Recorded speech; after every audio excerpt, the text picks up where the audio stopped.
morning, it's day 3. I'm trying to raise my rating from 0 to 2000 in 30 days. Today I'm dressed like Winnie, and the focus will be on common mistakes that beginners make and how you can crush them. Enjoy! Okay, there we go. We start with pushing our pawn in the center of the board, and my opponent is developing a knight. Already, this is not one of the best opening on the planet because you're not placing a pawn in the center of the board. Instead, we go with 2 pawns next to each other. They are controlling all the central squares. They are very strong, and now my opponent is challenging the center. But there is a little problem.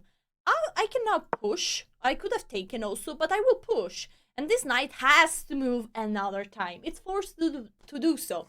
But like this, my opponent cannot bring out another piece. And also, where is this knight going? I mean, if this knight goes here, it's blocking the bishop from going out. Well, if the knight goes here, they are setting up the pieces for the next game. You shouldn't do that. But if they go in any other squares, like a5 or this one, they risk to lose a piece within a few moves. Now, where can this knight go? Once you go with the knight in such an advanced position, you have to be sure that you can come back.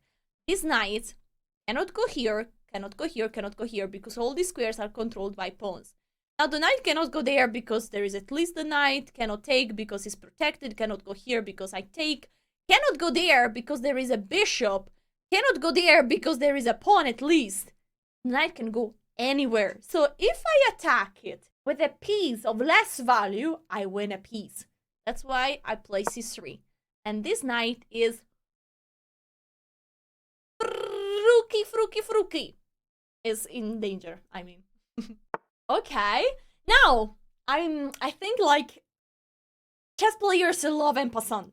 In this case, I could make an en passant, but it would be a huge blunder because if I en passant here, the knight can take back and the knight is safe.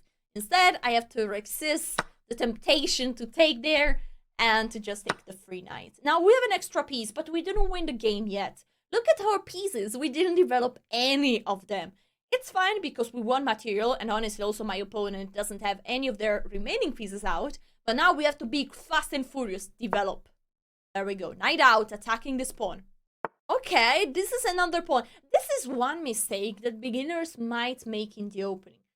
To push too many pawns. In the opening, you have to push the necessary pawn to control the center and then to bring out all the pieces. For example, would have been probably smarter to first go out with the bishop. Okay, actually, sorry.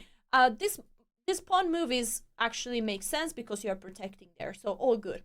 Now, I'll give a check because I'm developing a piece plus giving a check, so winning a tempo.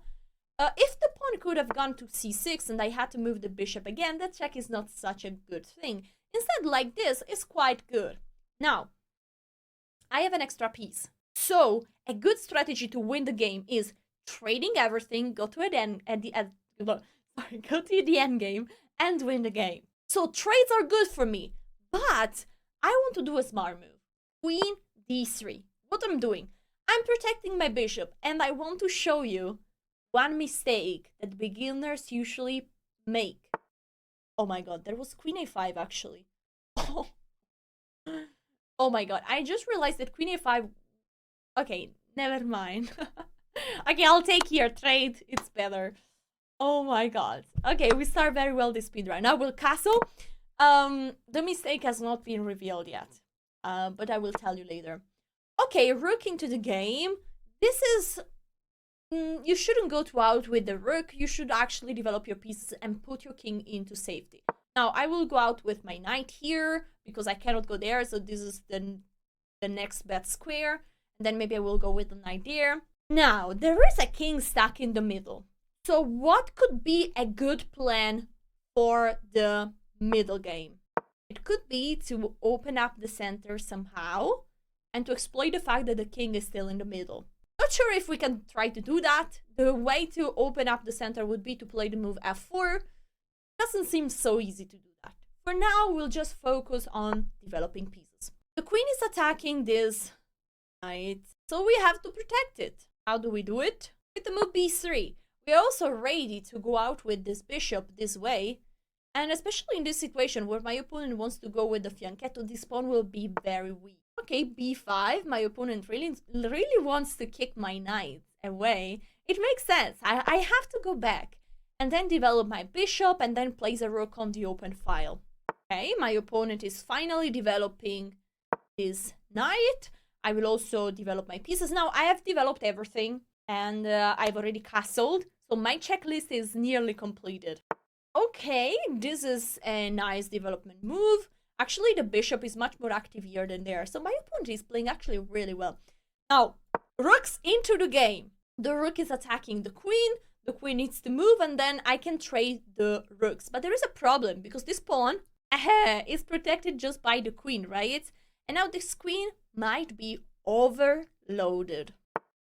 Because the queen cannot protect everything at the same time. And now, guys, I will take here.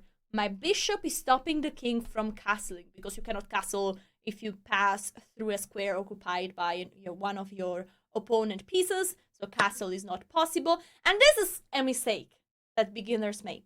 They trade for no reason. Black shouldn't trade pieces, especially that knight for that bishop. That bishop was quite strong. Instead, the knight was doing nothing. So you should trade just if you're sure that the trade brings you something.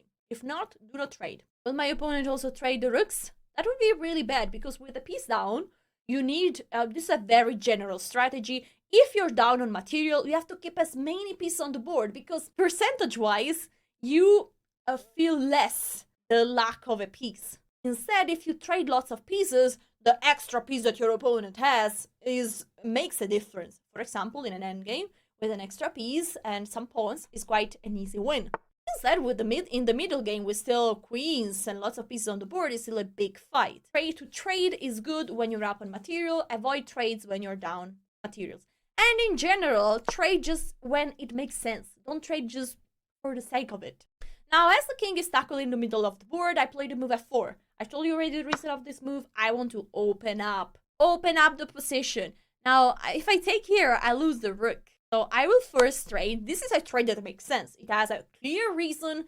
It's because I want to take with the rook. Because if I would take with the bishop, then the king can castle. And I really want to leave this bishop here. This bishop is so annoying, blocking the king from castling. Now I take with the rook. I'm also starting to look at the very vulnerable point. The pawn on f7. Perfect. This is a free knight, so we take it. In this case, we can allow our opponent to castle. That's fine, because we won another piece. Okay, they give us a check. We just go back with the rook, attacking the queen. And now I'm thinking like how I can give checkmate. I think I will play something like queen here, and then checkmate there. And okay, you know what I'll play? I'll actually play pawn here, because this pawn is blocking the queen from joining the game. Yeah, I know that there was a rook hanging, but I actually don't know why I didn't take. Okay, let's play queen here. My queen is aiming to go to f6, and then it's basically impossible to stop the mate. This is also one rule, one mistake that you have to try to avoid. Now, it was too late for that, but don't push the pawns in front of your king, because your king is getting much weaker. Now, this pawn was pushed already before, so black couldn't do much about it, but remember this for your games. Okay, the queen is going back, but this is going to be the last check of the game, because I think my opponent wants to push this pawn and give a check. It's a fun move, but again, it's the last check of the game, because I'm going to give checkmate next. Actually, the only way to avoid the checkmate is to sacrifice the queen. So, to just give away the queen for the bishop, but this would just prolong the pain for my opponent. It's better not to prolong the pain, I agree, and checkmate. Okay, game one was really fun, but my opponent played quite good. I didn't show many mistakes. Well, they lost a piece in the first moves, but they didn't play, these huge mistakes. Let's try with game two. I will respond always with d4, d5, e45, at least until I don't get to 1000, because I think those are the most common openings, and I think you should play simple openings. Now the knight goes out, so I will also bring a knight out. Develop my pieces, castle. This is my plan in the opening. Perfect, bishop out. My opponent is playing really good moves. I will also bring the knight out. Now they took. And this is a mistake that I want to remind you. Do not trade for no reason. Beginners love to trade. I don't know what. Maybe it gives a simpler position so they can handle it better. But trades are not always good for you. For example, now my opponent is giving away a bishop for a knight. And when is a knight better than a bishop and vice versa? So bishops love open up position. So when they can run from one side to the other of the board. And this position is quite open. Instead, knights love close position because they can jump through very few space. So knights do very well in close position. So now my position is open, so my bishop are very strong. So a bishop is a bit better than a knight. It's true that my opponent created a weakness because two pawns are in the same file, are called double pawns. But that's not such a big deal because a weakness is just those that can be exploited. And that weakness cannot be exploited. Okay, bishop there, attacking the... Oh, sorry, pawn here attacking the bishop. Now, I will not take because I don't have to take. So I'll just go back, keep the pin. My opponent pushes, I go back here, and I'm attacking this pawn. Okay. I mean, this is a free cheese macaroni, and I'm going to take it. Also, there is a very nice thing that I'm pinning this knight. The knight cannot move because there is a rook hanging behind. So my opponent is in big trouble. Also, this knight is just hanging. That's very much of a problem. So I think queen d2 is the only move that is actually preventing it. Yes. I'm not sure if my opponent will play that. Okay, queen d3 makes sense. I will just play bishop here, protecting this pawn. Now this knight is still pinned, so the knight cannot move. Now my opponent is attacking the bishop. Now, I have a question for you. We have an extra pawn. Would you trade? It's a tricky question because the answer is no. I love to keep the pressure. This pin is so annoying. You see, my opponent, this pin is so annoying that my opponent is playing a move like f4. And pushing pawns for no reason brings you in trouble the next season. Makes no sense, but don't push pawns for no reason because they cannot go back. That's the point. Okay, now I'm forced to take, but it's fine because I provoked these pawns to be pushed in a bit awkward way. Now this pawn is going to be weak. I'm going to castle very soon and then to open up the position because my opponent will still have the king in the middle of the board. Okay, knight f3 would be a very good move, also controlling the square on d5.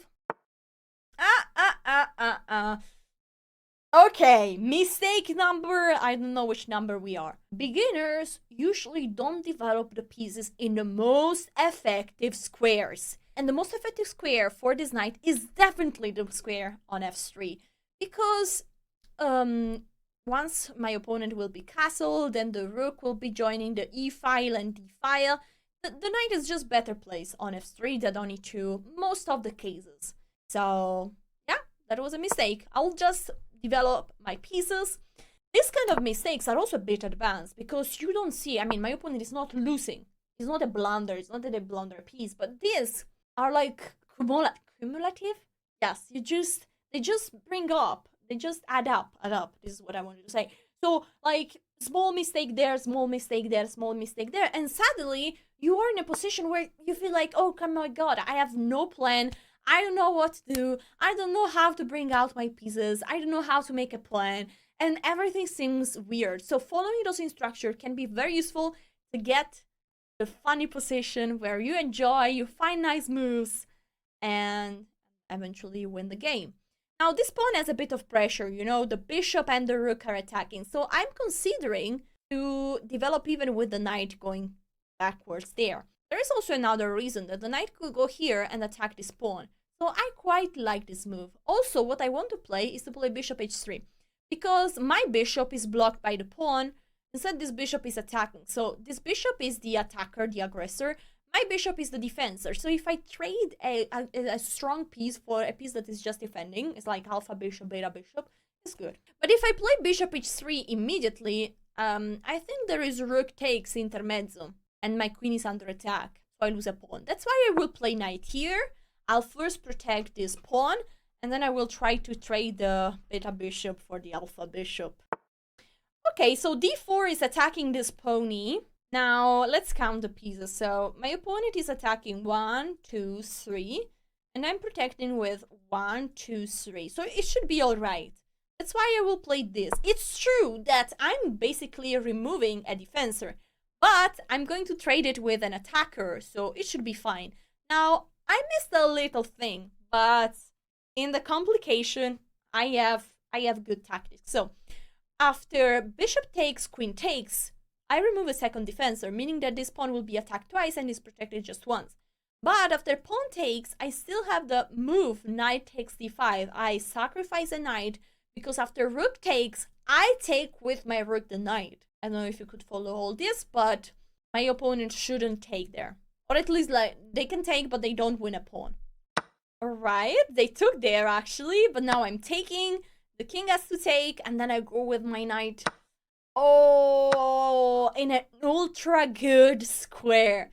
Now the knight is attacking the queen, and look at this square. The knight from there would be attacking the king and the two rooks. If that knight is landing to e3, it will be like an atomic bomb. Just okay. Okay. I think the knight can get there, but there is a problem. Because if we play knight here, we get just a little bit too excited. My opponent can sacrifice the queen. Because after rook takes, they take here. Sorry, they take our queen. And it's true that we can take the knight, but it's just an equal endgame where the white rook is very active, attacking all my pawns. So I'm not going to do that. And what to do then? Good question. I think I will play a rook here. Because at the same time, this knight was attacked twice. And now I'm protecting it twice. Ooh, okay. We are at the third mistake. Beginners do not count attackers and defenders. This is a very good situation where this knight is attacked 1, 2 times and is protected 1 and 2 times. So if you take it, you're allowed to take it just with piece of same value. Because now they took with the rook, meaning that I will be able to take. Then the queen is taking. I take, and basically they traded a rook for a knight. Rook has a value of 5 points, and knight has a value of 3, so they lost 2 points. That's bad. Now, how to win this endgame? Rook loves open files, and so we'll give a check here, and then if we can trade a pair of rook, we do that. Okay, now don't be the first one to exchange. Why? Because if you exchange first, this king will be controlling all the squares where the rook could go. We play first rook here. And there is a huge difference. If my opponent trades, now, I will automatically have an upgraded rook, giving a check and already winning a pawn. That's why, in lots of situations, it's just much better to not be the first one to trade. Let your opponent trade. Okay, now, the knight is attacking the rook, so we are kind of forced to trade, and so we do it.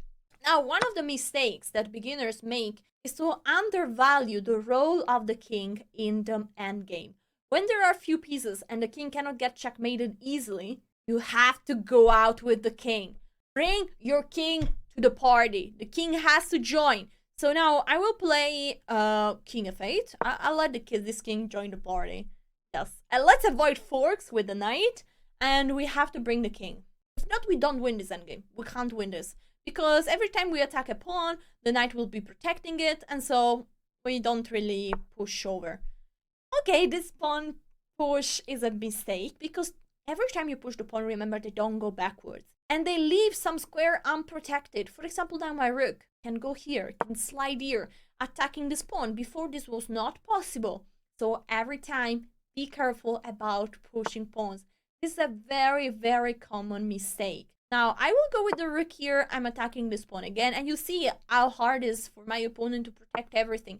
Now I'll go here. And my rook is attacking 2 pawns at the same time. And this is going to be impossible to protect all them. This was not necessary for my opponent. What my opponent had to do is to bring the king towards the game. But they didn't. Because they didn't watch this video like you. If you're liking this video, remember to like. It really helps me a lot. Okay, knight there. My opponent is counter-attacking this pawn. But I can simply attack this knight. And once the knight takes, I'll take back this pawn. So I won 2 pawns. My opponent won just 1. So I won a pawn. Okay, we'll give a check. Just because the rook was under attack. Now we are also attacking this pawn. So the only way to protect for my opponent would be to go on there, which is a very passive square. Now what do? To win this endgame, we just have to promote a pawn. But it's not so easy because this pawn is blocking both our pawns. So either we win this pawn or we bring the king. I think like the easiest way is to just bring the king, attack the knight, take the pawn with the king, and then push him, baby. Now my opponent is basically paralyzed because they cannot move anything. Okay, they went with the knight there, but now I can simply play rook here. I will take this pawn and then start to push. The knight cannot go anywhere. The knight can just go back there. If not, the knight cannot really move. Okay, I'm now taking this pawn and this knight is lost. The knight cannot go here, here, here, here. The knight is just blocked and lost forever. And now it's going to be like very easy to win. I could even pre-move everything. So I just have to capture the knight and then push this pawn and then deliver a ladder mate. My opponent could resign here. Will they? Okay, they don't resign. So I'll take here. And now I want to enable the pre-moves. I don't have them enables. Okay, you go in play, live, enable pre-moves. Okay, now we push, push, push, push, push. Great, we can go all the way up and bring a queen to the game. Okay, wait. I will now just play rook here because I don't want to lose my rook. And now I will promote. Okay, now we have to give a ladder checkmate, meaning that the queen will be controlling all these squares. And then the rook will give a check. And then the queen will give a check. Now there is a problem. Because if we keep going here, my opponent will run on those squares. So I will block this square, first of all. Okay, and now I can just deliver it. Bing, boom, bang.